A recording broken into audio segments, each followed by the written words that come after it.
সৎকা করার 16টি খুবই সহজ ও সুন্দর কৌশল। চলুন তাহলে জেনে আসি। 1.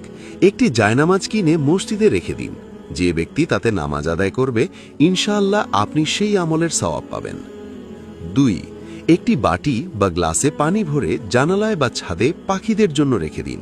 এটিও সৎকার অন্তর্ভুক্ত। এটিকে অভ্যাসে পরিণত করুন, ইনশাআল্লাহ সওয়াব পাবেন। 3.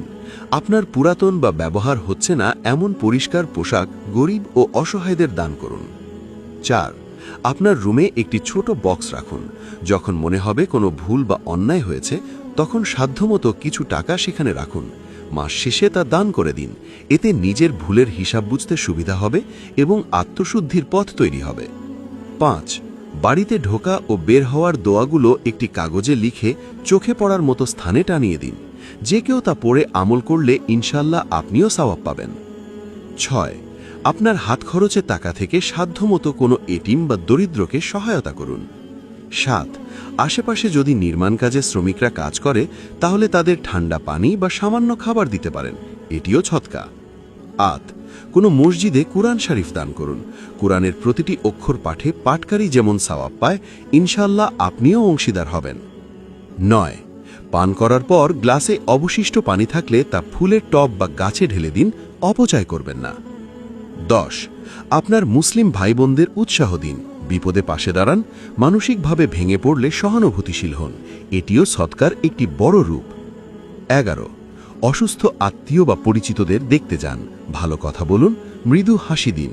রাসূল সাল্লাল্লাহু আলাইহি ওয়াসাল্লাম বলেছেন, মুখে হাসি রাখাও সৎকা। 12. ঘুমানোর আগে চেষ্টা করুন যারা আপনাকে কষ্ট দিয়েছে তাদের অন্তর থেকে ক্ষমা করে দিতে। এটি আত্মার জন্য সৎকা। 13. কাউকে দিনের একটি বিষয়েও শিক্ষা দিন। সে জ্ঞান যতদিন মানুষ উপকৃত হবে, ততদিন ইনশাআল্লাহ আপনি সওয়াব পেতে থাকবেন। 14. সামর্থ্য থাকলে মসজিদ, মাদ্রাসা, হাসপাতাল, টিউবওয়েল বা পানির ব্যবস্থা কিংবা গাছ লাগাতে সহায়তা করুন। এগুলো সদকায়ে জারিয়া, মৃত্যুর পরও সওয়াব চলমান থাকবে। 15. সন্তানদের উত্তম চরিত্র ও দ্বীনি শিক্ষায় গড়ে তুলুন। নেক সন্তান পিতামাতার জন্য সদকায়ে জারিয়া। 16. এই সৎকার পন্থাগুলো অন্যদের সঙ্গে শেয়ার করুন ও শেখান। এটিও সদকায়ে জারিয়ার অন্তর্ভুক্ত। পোস্টটি ভালো লাগলে সৎকার নিয়তে শেয়ার করতে পারেন। আল্লাহ আমাদের সবাইকে ছোট ছোট আমলে বড় সওয়াব অর্জনের তৌফিক দিন। আমিন।